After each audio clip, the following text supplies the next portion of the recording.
देखें, आज जो ये रिमांड हुआ है उनका, कोर्ट ने उनको जो है ना एफआईए से पूछा उन्होंने सारा कि उन्होंने क्यों इसके लिए ख़िलाफ़ केस रजिस्टर किया है। तो उन्होंने कहा है कि हमने जो वीडियोस प्रोवाइड की थी दुआ आमिर ने, उसको उन्होंने फोरेंसिक भी किया है और ये मतलब सारे सबूत उसके मौजूद हैं कि ये वीडियो जो है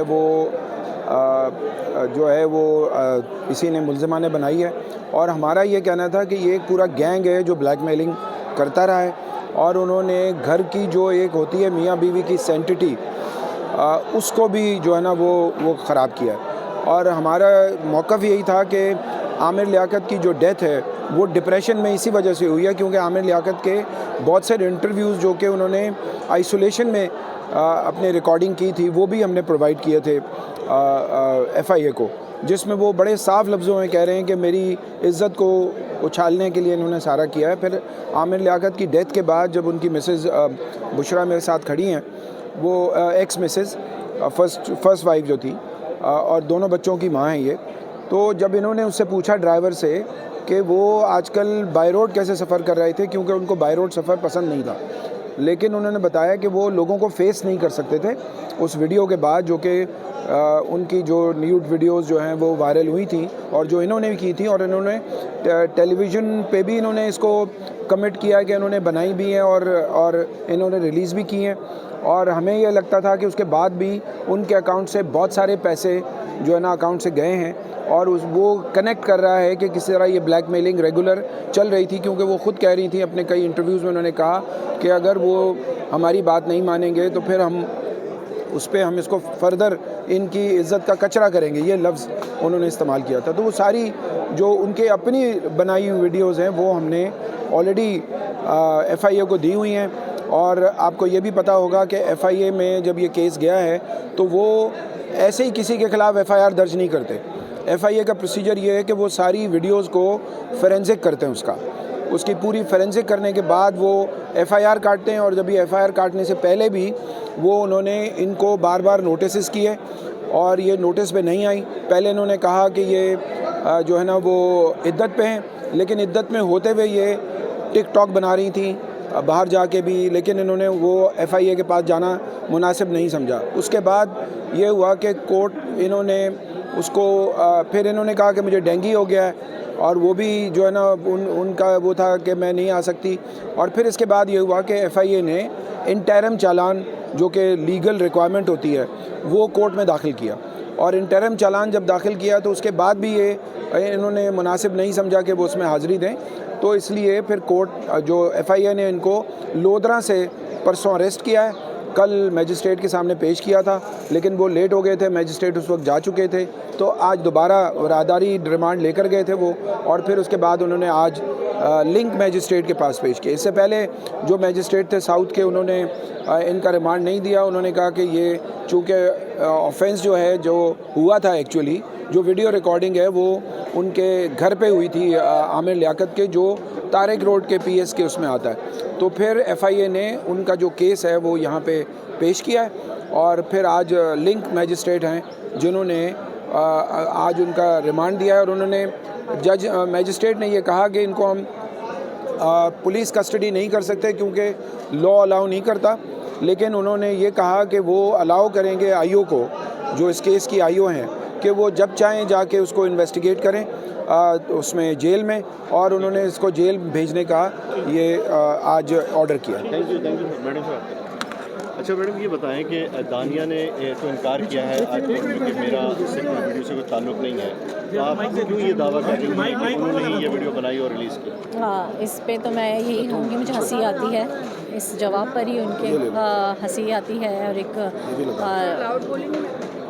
मेरे ख़्याल में कोई मजाक कर रही हैं वो, क्योंकि एक ऐसी चीज़ जो मेरे ख़्याल में जितने हमारे व्यूअर्स अभी देखेंगे सभी जानते हैं, सभी इस चीज़ के ख्वाह हैं और सबको खुशी हुई है इस अरेस्ट के बाद। आप लोगों ने जहाँ जहाँ वीडियोस डाली गई हैं, जिन जिन पेजेस पे डाली गई हैं, वहाँ जाकर कमेंट्स पढ़िए कि लोगों को एक कहते हैं ना एक रिलीफ मिला है इस चीज़ का कि इस पकड़ी गई और इसको सज़ा होनी चाहिए। तो एक आम इंसान, एक आम व्यूअर या आमिर का फ़ैन वो खुश है। क्यों है? क्योंकि सब जानते हैं कि ये है। और FIA, जैसा कि सर ने कहा, FIA पूरी इन्वेस्टिगेशन के बाद ही रेड करती है। FIA अगर अरेस्ट करके लोधरा से ला रही है तो आफ्टर पूरी इन्वेस्टिगेशन, पूरी रिसर्च वर्क के बाद, जो कि हमने उनके साथ मिलके उनको प्रोवाइड किए सारे वीडियोज़। और जैसा कि आप कह रहे हैं कि दानिया ने कहा कि डिनाई किया इस चीज़ को, तो ज़ाहिर है मुलजिम तो हमेशा डिनाई ही करता है और वो तो कभी नहीं मानेगा कि उसने किया है। मर्डर करने वाला भी जिसके सारे प्रूफ्स मौजूद होते हैं वो कहता है मैंने नहीं किया। तो अच्छा, ये एक बात बता रहे हैं, वो कह रही है कि जायदाद के लिए सब कुछ किया जा रहा है कि ये क्या अभी तक आमिर लियाकत साहब के निकाह में थी, ये इनको खुला हो चुकी थी? ये मैंने पहले भी जब हम ये पोस्टमार्टम केस आप लोग आए थे तो तभी बताया था कि खुला का केस था और खुला का जवाब आमिर लिखवा चुके थे, जिसकी जो ओरिजिनल हमारे पास मौजूद है। क्योंकि आमिर को 22 जून को अपीयर होना था कोर्ट में, बहावलपुर कोर्ट में। उससे पहले उनकी डेथ हो गई। वो जवाब लिखवा चुके थे लॉयर और विद 2 विटनेस जो साइन मौजूद हैं, जिसमें आमिर खुद ये लिख रहे हैं। उन्होंने लिखवाया है कि मैं बड़ा लेंदी एक जवाब था जिसमें यही था कि इसने जो मेरी इज़्ज़त के साथ किया है और जो एक तक़द्दुस पामाल किया है मियाँ बीवी के रिश्ते का, और जो मेरी इज़्ज़त को इस तरह तार-तार किया है, तो ऐसी बीवी को रखना मैं ख़ुद गुनाह समझता हूँ।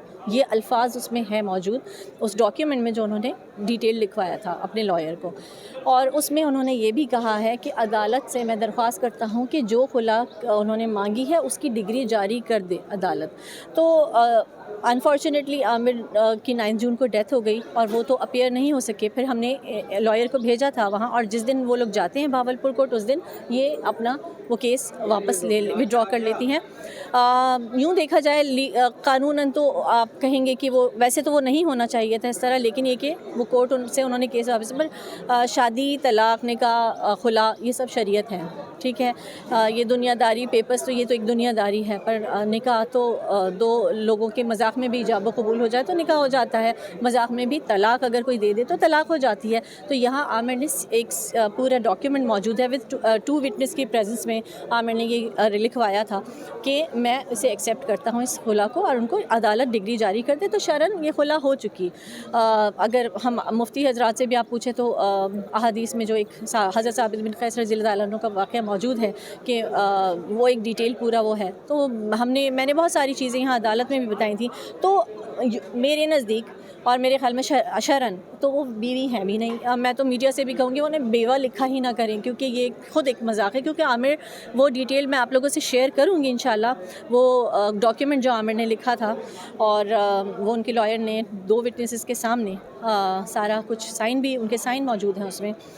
तो पहली चीज़ तो ये कि खुला हो चुकी थी, शरन ये खुला हो चुकी, तो वो क्लेम ना करें कि वो वाइफ़ हैं। और अगर मान लें थोड़ी देर के लिए कि वो क्लेम कर भी रही हैं, तो जहाँ आपने करोड़ों की जायदाद और इनकी वालदा जिस तरह से चिल्ला रही हैं, अभी तक उन पैसों पर ही अटकी हुई है ये फैमिली। अभी तक ये और इनकी, एक इंसान कब्र में चला गया और आप अभी भी पैसे पैसे और पैसे। मेरा मकसद, मैं शुरू से कह रही हूँ कि मैं एक्स वाइफ हूँ, मेरा शरन और कानूनन आमिर की जायदाद से कोई वास्ता नहीं, ना मुझे कुछ चाहिए। मेरा क्या ताल्लुक़ था या मैं क्यों कर रही हूँ, मेरा रब जाने ये काफ़ी है। मैं हर किसी को जवाबदेह नहीं हूँ, पर आमिर के साथ जो ज़्यादती हुई है, आप सभी लोग जितने व्यूअर्स हैं जो देख रहे हैं, जो आमिर के फ़ैन्स थे, सभी बहुत हर्ट हैं, सभी बहुत मिस करते हैं। एक बहुत टैलेंटेड इंसान, एक पेट्रियाटिक इंसान, एक ऐसा इंसान जिसका कोई कसूर नहीं था, उसके साथ ये ज़्यादती हुई है कि उसकी इस तरह की न्यूड वीडियो जो है वो वायरल कर दी गई। और वो उनकी कोई गर्लफ्रेंड नहीं थी, वो बीवी बनाकर लाए थे। उन्होंने उसे इज़्ज़त दी थी, उन्होंने उसको मॉर्निंग शोज़ में, तुम अननोन से एक नोन फिगर बनी और तुमने उस शख्स के साथ ये किया। आपको नहीं रहना था, आपको लगता था वो बंदा आपके लिए सूटेबल नहीं है, ओके, आपने खुला दायर की थी, एक टेक्निकल वे में खुला हो जाती लीगली, बात ख़त्म थी। पर इसका क्या मकसद था, इसके पीछे क्या है, अल्लाह जाने। लेकिन था तो कुछ ज़रूर। आपने पहले से वीडियोस रिकॉर्ड करके रखी, यूट्यूब पे इसकी सारी वो वीडियोस मौजूद हैं जिसमें ये भी कह रही है मेरे पास और भी वीडियोस हैं, और अगर मुझे ये खुला ये नहीं दी इन्होंने तो मैं इनकी इज़्ज़त का कचरा कर दूँगी। तो ब्लैकमेल तो बहुत शुरू से हो रहे थे, वो जब उन्होंने इसने खुला दायर की थी और फिर एक लिस्ट इन्होंने दे दी थी कि ये चाहिए कि 11 करोड़ की कोठी और पता नहीं क्या क्या बातें इन्होंने डिमांड की थी। तो मेरा मकसद जो है यहाँ पर आने का, ये सब कुछ करने का, हमारा मकसद सिर्फ़ और सिर्फ ये है कि ठीक है वो दुनिया से चले गए, बड़ी अज़ियत उठाई उन्होंने, बहुत तकलीफ़ उठाई उन्होंने, और उनके जाने का मतलब ये नहीं है कि ये सज़ा ऐसी लड़कियों को ज़रूर होनी चाहिए, एक टेस्ट केस है, एक एग्ज़ाम्पल बनना चाहिए इस पाकिस्तान में कि नहीं यहाँ लॉ है। साइबर क्राइम कोई भी इस तरह से करता है, किसी की वीडियो लीक करता है तो उसकी पकड़ होगी। और ये सारी चीज़ें, ये तो एक क्वेश्चन ही नहीं उठना चाहिए कि इसने नहीं बनाई, क्योंकि जिस तरह की वो वीडियो, वहाँ तीसरा हो ही नहीं सकता था कोई, सीधी बात है। तो ये सारी चीज़ें ज़ाहिर है ट्रायल चलेगा, प्रूफ हो जाएंगी, लेकिन ये कि मैं आप सबसे दरख्वास्त करूँगी कि ये लोगों का प्रेशर बहुत ज़रूरी है। ये लोगों ने, सभी ने मुझसे पूछते रहते थे लोग मैसेजेस कर कर कि दानिया का केस का क्या हुआ, दानिया का। तो शुक्र है, मैं थैंक्स टू FIA कि FIA ने मैं कंटिन्यूसली उनके साथ कनेक्टेड थी और उन्होंने एक अच्छा रिस्पांस दिया और उन्होंने ये अटेम्प्ट किया, तो उनका भी शुक्रिया अदा करूँगी। जितनी टीम थी जो काम कर रही थी इस पर, तो FIA की पूरी टीम को भी मैं थैंक यू कहूँगी, क्योंकि ये उनके लिए भी एक, मैं समझती हूँ, क्योंकि होता है इदारों पर लोग सवाल उठाते हैं, पर ये एक मुतबर एक चीज़ हो जाती है कि नहीं ऐसे केसेस को, ये हाई प्रोफाइल केस है इसलिए नहीं, ये एक केस इबरत का निशान लोगों के लिए होना चाहिए कि लड़की हो चाहे लड़का हो, इज़्ज़त मर्द की और औरत की दोनों की होती है, और अगर कोई भी इस तरह करेगा तो उसको ऐसी सज़ा होगी। आज ये सज़ा हो जाएगी तो ऐसे कल 100 आमिर लियाकत बचेंगे। ठीक है मैडम, थैंक यू।